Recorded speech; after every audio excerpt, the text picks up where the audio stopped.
Merci Didier. Eh bien, je voudrais profiter de l'occasion pour passer un amical coucou aux salariés en lutte de Galderma à Nice. Galderma, ça ne vous dit peut-être rien, c'est un centre de recherche en dermatologie, le meilleur du monde même, qui emploie 550 personnes sur le site de Sophia Antipolis. Pas de chance, le seul actionnaire de Galderma, c'est la charmante multinationale Nestlé.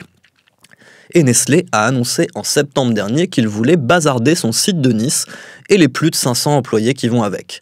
Une fermeture totalement injustifiable, puisque le centre de recherche est une référence mondiale, il est rentable, et surtout, il a touché depuis 3 ans 68 millions d'euros au titre du crédit d'impôt recherche.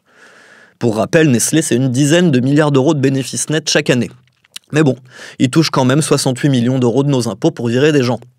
Un scandale pas du tout atypique dans le business du crédit d'impôt recherche puisque ça a été maintes fois écrit, il s'agit d'une niche fiscale totalement hors de contrôle, une véritable industrie de la triche.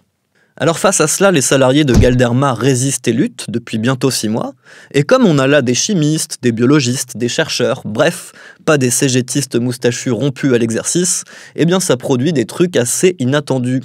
Regardez par exemple, ils ont fait d'abord un haka de lutte.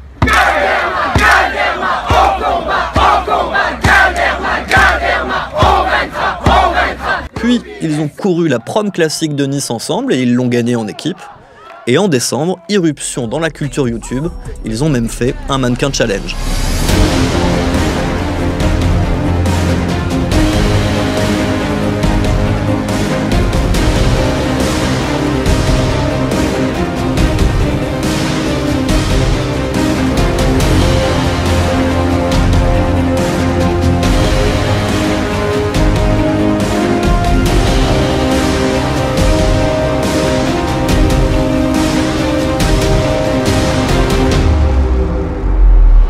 C'est pas du syndicalisme du 21e siècle, ça?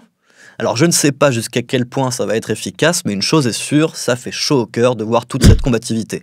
Lâchez rien les amis niçois, vous allez gagner, j'en suis sûr. Quant à Nestlé, avant de partir, n'oubliez pas de rendre l'argent. Galderma!